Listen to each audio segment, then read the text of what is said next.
بیٹھک کو قبول فرمائے اور اللہ تعالی اس کی قدردانی نصیب فرمائے۔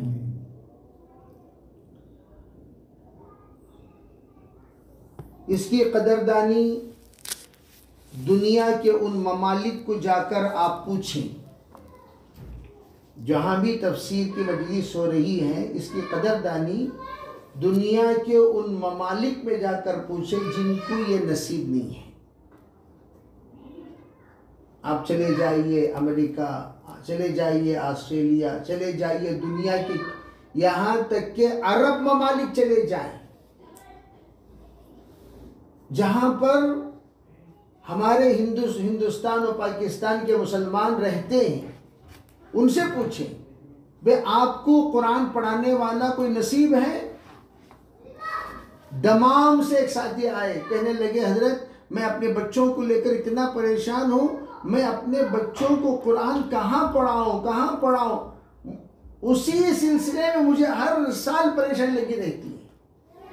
وہاں کے اساتذہ دلچسپی سے پڑھاتے ہی نہیں، بے ان کو تو اب ہر منٹ کی قیمت طے کرنی پڑتی ہے، ہر بات پر وہ چارج کرتے ہیں، وہ کبھی اس پر کمپرومائز کرنے کو تیار نہیں ہوتے۔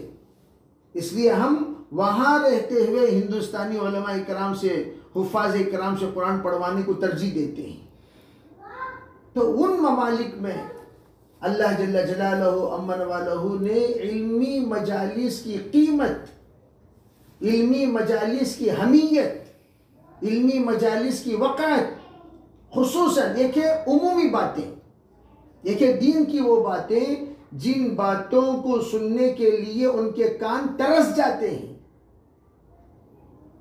ان کے کان برس ہا برس کے بعد ایسی باتیں سنتے ہیں جو باتیں ان کو سننا چاہیے تھا پہلے ہی، لیکن ان کو 10 سال کے بعد وہ باتیں نصیب ہو رہی ہیں۔ تو ایسے ممالک کا جب دورہ کرتے ہیں تب ہمیں پتہ چلتا ہے کہ ہندوستان میں اللہ نے کتنی نعمتوں کو اس سے نوازا۔ قدر نعمت باد زبان۔ انہی ممالک میں ایک ملک قرغستان، یہ قرغستان یہ وہ ملک ہے جو رشیا کا حصہ ایک زمانے میں رہا، بلکہ اس کے قبضے میں رہا۔ 91 میں اس کو آزادی ملی۔ 91 میں جب آزادی ملی تو اس کو سینٹرل ایشیا کہتے ہیں، 5 ممالک کو۔ ان 5 ملکوں میں ایک ملک قرغستان ہے، اور ان 5 ملکوں میں کہیں بھی دعوت کے کام مفتوح نہیں ہے، بس بہت سیکریٹ کام کرتے ہیں 4 ملکوں میں، ازبکستان میں، قزاقستان میں، تاجکستان میں، ترکمنستان میں۔ یہاں سب بہت ہی زیادہ حساسیت رکھتے ہیں، تو کام بالکل اشاروں پر ہوتا ہے، سمجھیے۔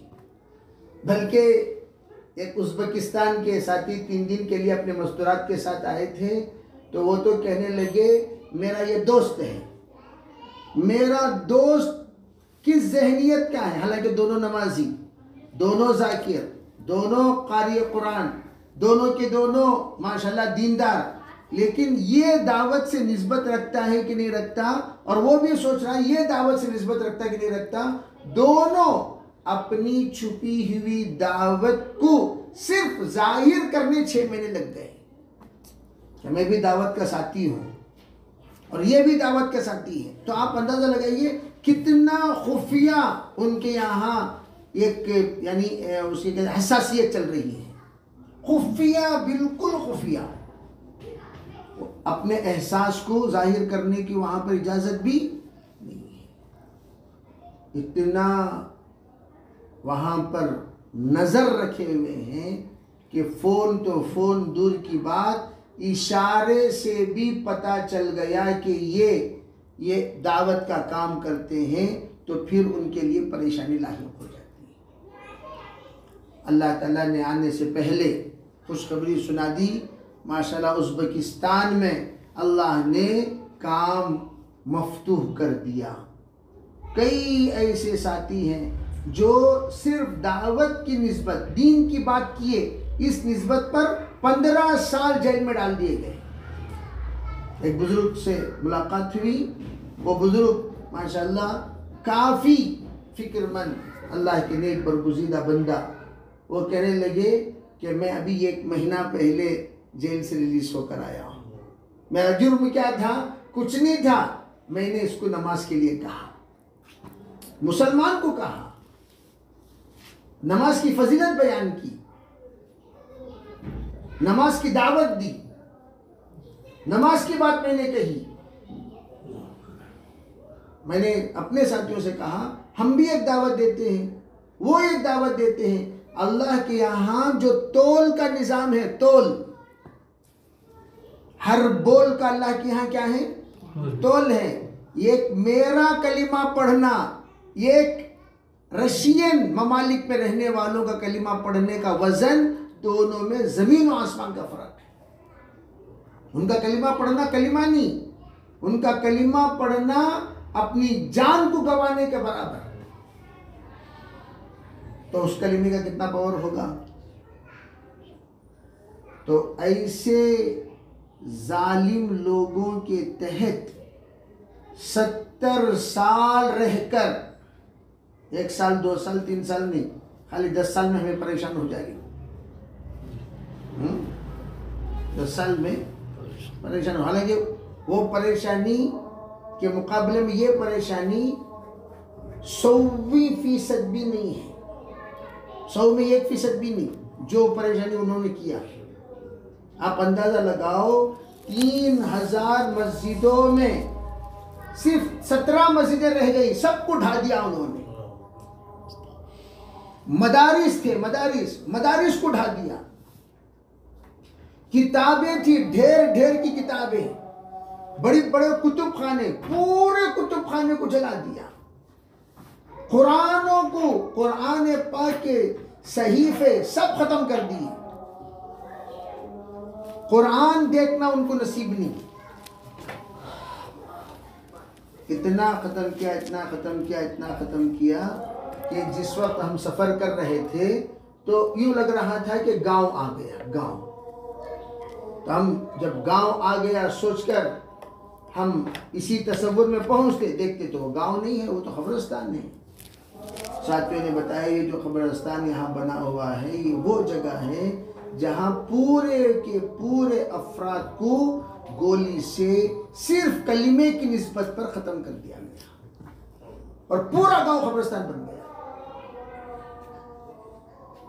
مورخین اور پھر آنکھوں دیدہ خبر جنہوں نے سنائی وہ یہ 50% مسلمانوں کو ختم کر دیا گیا۔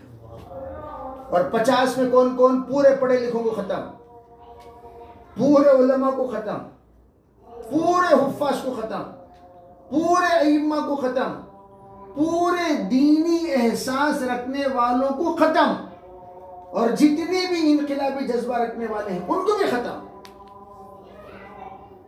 اب کون ہیں؟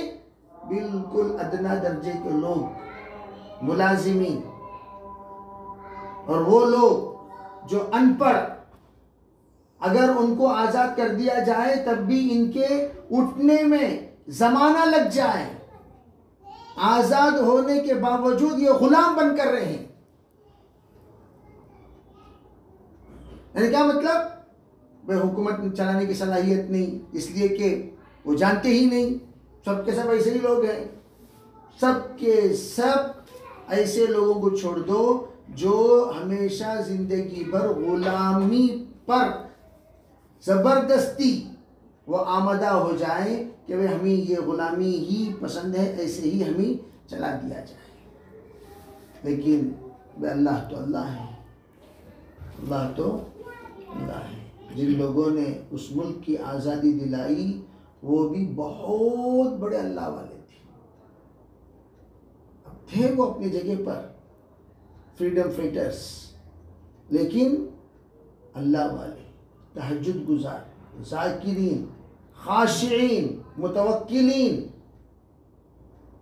ان کے سلسلے میں ایک لمبی ان کے صفات پر ایک مناس کے نام سے اشعار پڑھے جاتے ہیں. پھر اللہ نے دوبارہ جو اقرا کا پیغام لے کر حضور تشریف لائے، یہی پیغام لے کر وہاں کے علماء تو تھے نہیں، باہر سے حضرت نبی اکرم صلی اللہ علیہ وسلم کے خواب میں آ کر بار بار حکم دینے پر حضرت مولانا سید احمد خان صاحب مکی رحمۃ اللہ علیہ کے خواب میں تو حضرت نے وہاں جماعتوں کو روانہ فرمایا، صرف اس غرض سے، صرف جاؤ اور اس زمین خشک ہو چکی ہے، اس زمین کو آنسوؤں کی ضرورت ہے، قبولیت کی ضرورت ہے، ہدایت کی ضرورت ہے، چلو پھرو اور تنو منو آنسو بہا کر آؤ. صرف کیا بہا کر آؤ؟ تو جماعتیں ایک فرد سے بھی ملتی نہیں تھیں، خالی جاتی تھیں، نماز پڑھتی تھیں، خود دعا کرتی تھی، آنسو بہا کر دوسری جگہ چلی جاتی. دوسری جگہ جانا، آنسو بہانا، رونا دھونا، نماز پڑھنا، مانگنا، آنسو بہانا، تیس جگہ جانا، آنسو بہانا. اسی طرح پورے ملک میں ہمارے اکابر 5 6 7 8 جماعتوں کی شکل میں آنسو بہا کر صرف واپس ہو گئے. ایک فرد سے بھی ملاقات نہیں ہوئی. لیکن جس وقت آزادی ہوئی تو وہ آنسو بہانے والوں کو تو لوگوں نے دیکھا تھا کہ یہ لوگ ہیں اس حلیے کے جو آنسو بہا کر گئے ہیں، رو کر گئے ہیں. تو مفتوح ہونے کے بعد جب جماعتیں آنا شروع ہوئی، اللہ کا کرنا ایسا ہوا، بجھنے والی چنگاری دوبارہ اللہ تعالیٰ نے اس کو ایسے منور بنا دیا اور ایسا شعلہ بنا دیا جس نے اندر کے تمام باطل کو ختم کر دیا اور ہدایت کے راہوں کی رہبری فرما دیا. سمجھے بھائی؟ یہ ہوا کب؟ دعوت کی. پھر اب طلباء کو بھیجنا شروع کیا ممالک میں. احساس بیدار ہوا، کچھ کرنا چاہیے، نماز پڑھنی چاہیے، مسجدوں کی تعمیریں شروع ہوئی، بچوں کو پڑھنے کے لیے بھیجنے لگے. اور اس زمانے میں جو تھوڑے سے دیندار تھے وہ نماز وغیرہ پڑھا لیا کرتے تھے. اور ان دینداروں کا بھی اس زمانے میں یہ حال تھا، آزادی کے ابتدائی زمانے میں، کہ شراب بالکل عام. اور یہ تاریخ ہے دنیا کی، جب بھی کسی کو تباہ کرنے کا باطل نے فیصلہ کیا تو ان کو شراب کا عادی بنایا. آسٹریلیا میں سب سے پرانے لوگ ابرجنیز ہیں. وہ سب سے پہلے باشندے کالے لوگ. ان کالے لوگوں کو ختم کیسے کیا؟ انگلینڈ والوں نے شراب پلا یہاں تک کہ پورے آسٹریلیا میں آج بھی کالے لوگوں کو شراب فری دیا جاتا ہے. فری. جس دکان میں چلے جاؤ بریڈ فری. کیوں؟ بس کھاؤ پیو، اسی مگن میں رہو، جاگو مت، بے ہوشی ہی میں رہو، تباہ ہو جاؤ. پھر ان لوگوں میں ایک بندہ تحریک شروع کیا کہ ہم ایسے ہی رہیں گے تو کیسے، ہمیں بھی پڑھنا چاہیے، ہمیں بھی کچھ آگے بڑھنا چاہیے. چنانچہ ان میں اب کافی تبدیلیاں آ گئی اور وہ بھی اب ہم پلہ کھڑنے لگے، کام کرنے لگے. تو دنیا کی اسی تاریخ کو یہاں بھی دہرایا گیا. اتنا شراب کا عادی بنا دیا گیا کہ لوگ ابتدا میں جو نکلتے تھے جماعتوں میں شراب کے باٹلوں کے ساتھ نکلتے اور ان کو قبول کر لیا جاتا تھا. کوئی حرج نہیں.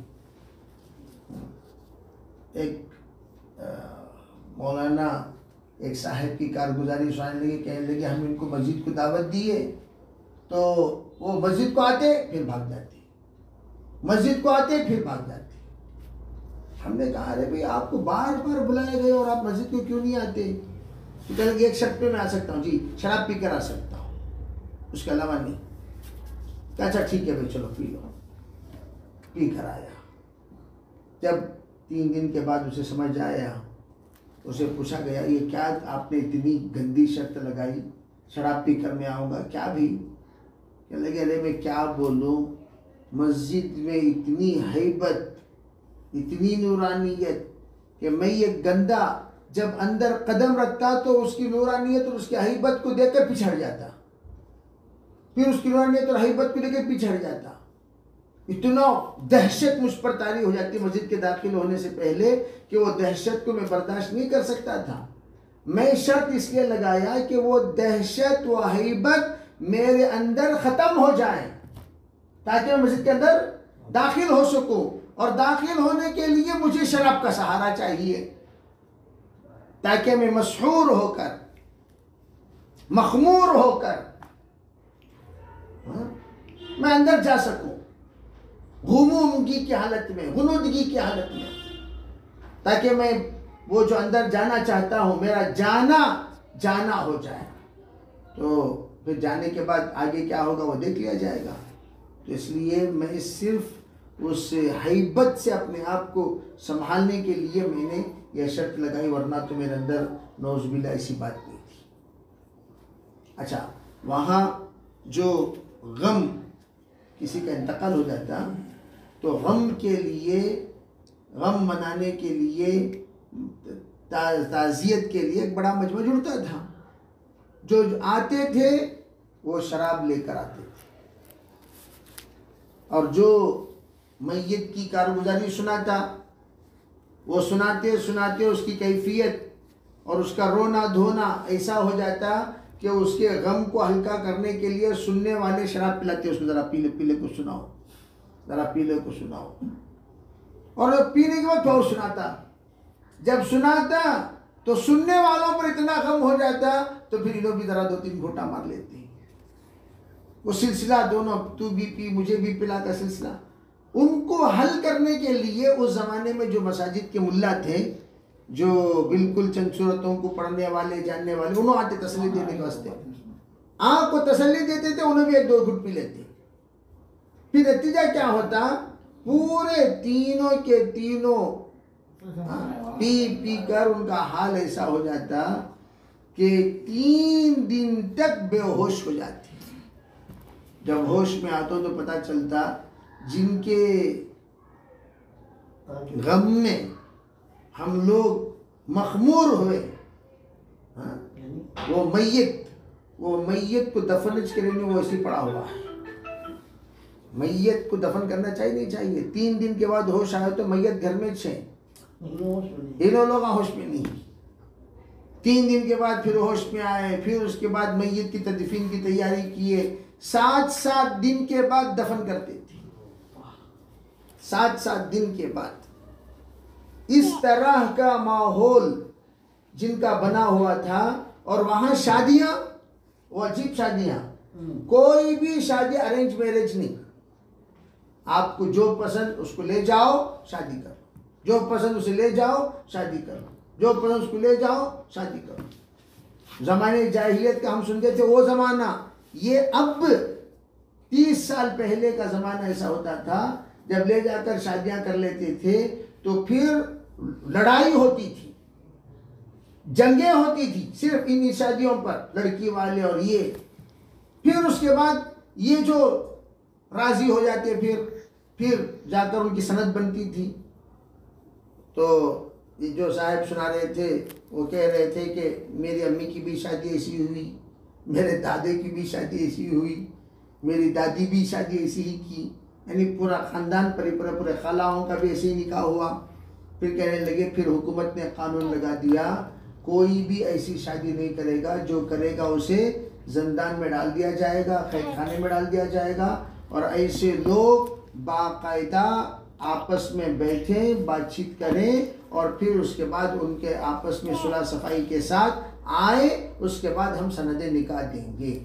وہاں دینی کاغذات بنانے کے لیے ایک نام ہے مفتیات. تو میں عرض کر رہا تھا گویا 30 سال پہلے، کوئی 30 سال بڑا لمبا عرصہ نہیں ہوتا، 30 سال پہلے آزاد ہونے کے بعد اللہ تعالیٰ نے پھر ان کے اندر یہ اقرأ بسم ربک الذی خلق، اس کا احساس ان کے اندر ایسا بیدار ہوا. ماشاءاللہ چلتے چلتے چلتے چلتے اب اللہ تعالیٰ نے علاقے علاقے میں مدارس قائم کر دیے. اب مستورات کے مدرسے قائم ہو گئی اور مردوں کے مدارس ہیں. علماء تقریباً سال لگائے ہوئے 80 ہیں، اور لڑکیاں جو عالمات ہر سال فارغ ہو رہی ہیں. پورے ملک میں 100 سے زیادہ لڑکیاں فارغ ہو رہی ہیں ملک میں، اور ماشاءاللہ 1500 لڑکیاں تعلیم حاصل کر رہی ہیں. تو یہ اللہ نے کتابیں بالکل نہیں تھیں، دھیرے دھیرے دھیرے دھیرے ہر جگہ سے کتابیں لا لا لا لا کر اب ماشاءاللہ کتابوں کا ایک ذخیرہ جمع ہو گیا. اور بڑے عالم جو کہلائے جاتے ہیں ان کی عمر 55 سال. یعنی آپ اندازہ لگاؤ معمر کوئی عالم ایک بھی نہیں ہے، اس لیے کہ 30 سال پہلے ہی وہ آزاد ہوئے، 30 سال پہلے پڑھنا شروع کیے. تو زیادہ زیادہ بڑا جو علماء ملیں گے وہ بڑے سے بڑے وہ 55 سال کے، اس سے زیادہ کوئی آپ کو نہیں ملے گا. اس طرح جدید ماشاءاللہ کام ہونے کے باوجود اللہ کا کرنا ایسا ہوا آج 5000 مساجد موجود ہیں. روزانہ بیرون کے لیے 2000 سے زائد لوگ بیرون کو نکلتے ہیں. اندرون کے لیے ایک بڑا مجمع موجود ہے. اور کمیونزم کی وجہ سے 4 فائدے ہوئے. ایک، بڑے چھوٹے کے مالدار اور غریب اس کا فرق ختم ہو گیا. ہر ایک ہی صف میں کھڑے ہو گئے محمود و ایاز، نہ کوئی بندہ رہا نہ کوئی بندہ نواز. دوسری چیز، اپنا کام خود کریں، کوئی آپ کو نوکر نہیں ملے گا. کسی بھی گھرانے میں کام والی بھی نہیں، کام والا بھی نہیں. ہاں ریفیوجیز ہیں، ملازمین. اچھا وہاں پر کچھ کمپنیاں ایسی کھول لیے ہیں جیسے گھر کی صفائی کی کمپنی. اگر آپ کو گھر صاف کرنا ہے تو گھر تو اتنا گندے ہوتے نہیں، اگر جب ہو جاتے ہیں خود نہیں کر سکتے، گھر بڑا ہے صفائی، تو کمپنیاں ہیں، اس کمپنی کو آپ کہہ دیں کہ ہمارا گھر صاف کرنا ہے، تو وہ کمپنی کے افراد آئیں گے، گھر مہینے میں ایک بار 2 مہینے میں ایک بار صاف کریں گے، بہترین آئینے کی طرح بنا کر آپ کے حوالہ کرتے ہوئے چلے جائیں گے. ان کی جو فیس ہے وہ لے لیں گے.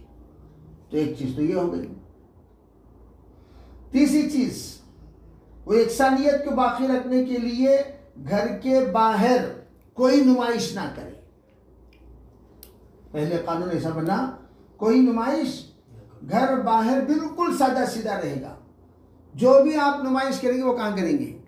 اندر کریں گے، تاکہ دیکھنے والا یوں دیکھے کہ یہ سب گھر غربا کا ہے، مساکین کا ہے، فقراء کا ہے. اور جو نمائش کرنا وہ کہاں کر لو. اور جو چوتھی چیز ہے وہ یہ ہے کہ لوگ دہریت کو پسند تو نہیں کیے، اللہ ماشاءاللہ کوئی دہریت والا ذہن والا تو بن گیا، لیکن عمومی مزاج ان کا یہ بنا ہے طلب کی وجہ سے کہ کوئی نہ کوئی ہمیں سہارا ملے، کوئی نہ کوئی ہمیں تسلی دے، کوئی نہ کوئی ہمیں راستہ بتائے، کوئی نہ کوئی ہمیں رہبری فرمائے. چنانچہ جس وقت رشیا 91 میں ان کو چھوڑتے وقت مذہب کی آزادی دے کر چھوڑا، جو مذہب چاہے آپ اختیار کر سکتے ہیں. اللہ کا کرنا ایسا ہوا کہ دھیرے دھیرے دھیرے دھیرے لوگ اسلام اپناتے چلے گئے. حالانکہ ان کو مذہبی آزادی تھی، اسلام اپناتے چلے گئے. پہلے 65 تھے مسلمان کی فیصد، پھر 75 ہوئی، پھر 84 ہوئی. اب اللہ کا فضل ہے 90% پورے ملک میں مکمل مسلمان ہیں، 10% کوئی اور ہے. 10%. تو وہ جو 90% مسلمان ہیں، تو پہلے جس وقت آزادی ملی 17 مسجدیں، چرچ 25. جب محنت ماشاءاللہ کرنا شروع کیے، آج مساجد ہیں 5000، چرچ ہیں 20. 25 سے کتنے ہو گئے؟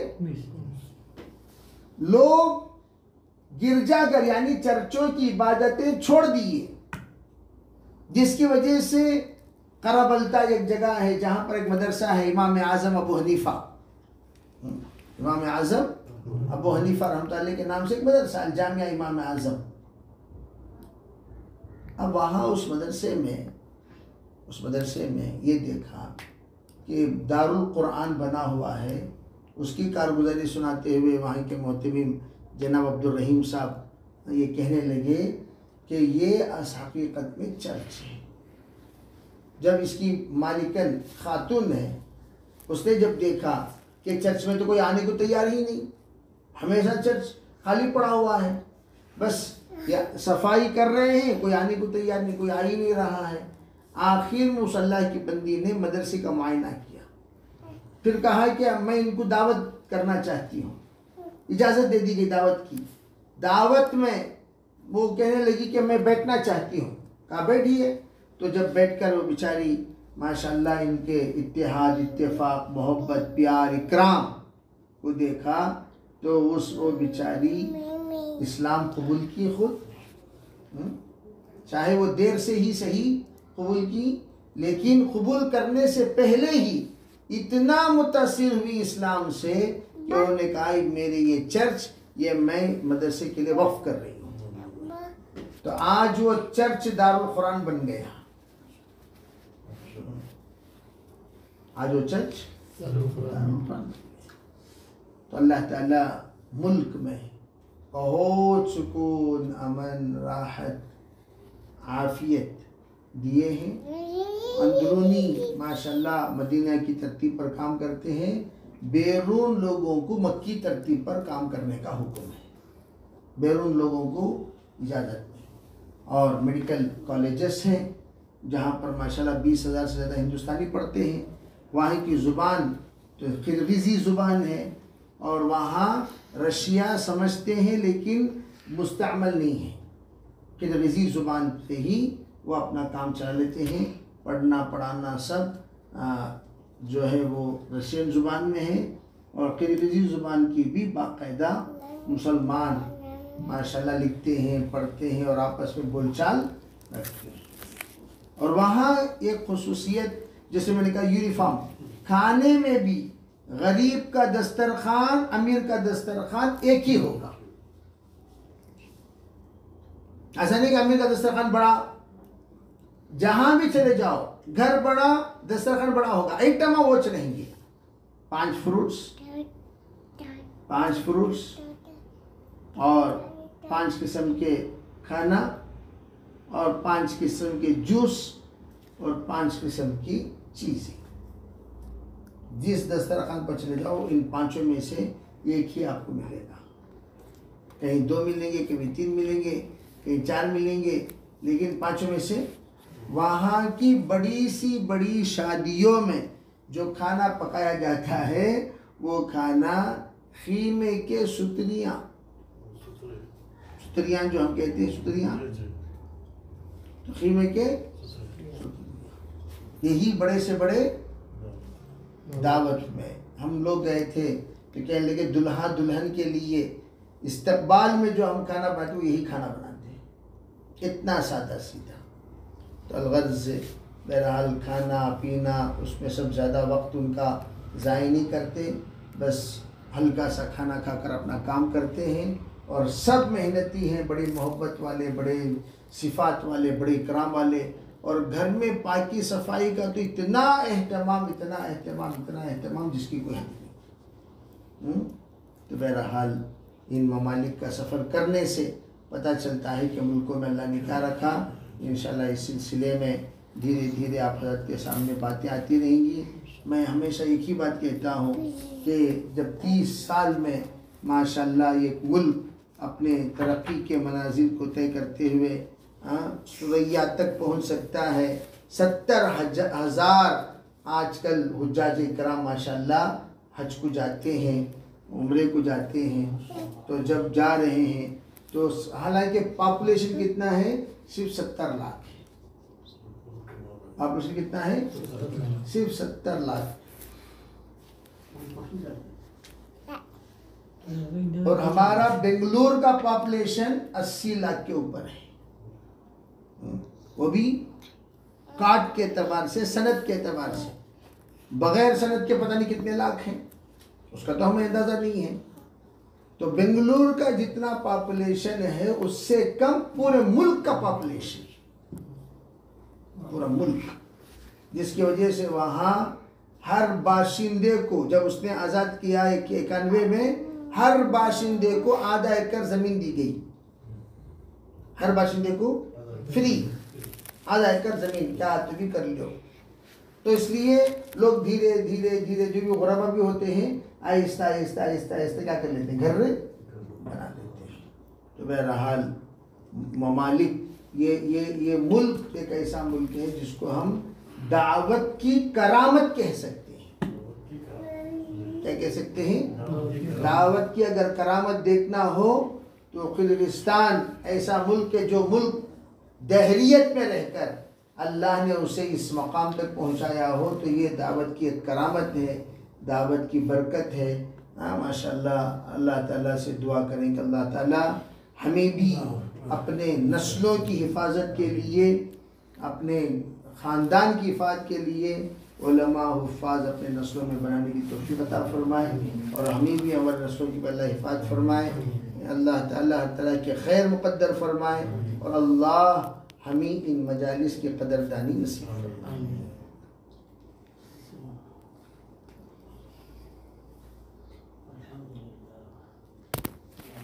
اللهم لك الحمد كله ولك الشكر كله ولك المجد كله ولك الثناء كله وإليك يرجع الخلق كله. اللهم لا نحصي ثناء عليك أنت كما أثنيت على نفسك. اللهم فقهنا في الدين وعلمنا القرآن الحكيم. اللهم تقبل منا ما كان صالح واسقنا ما كان فاسدا برحمتك يا أرحم الراحمين والحمد لله.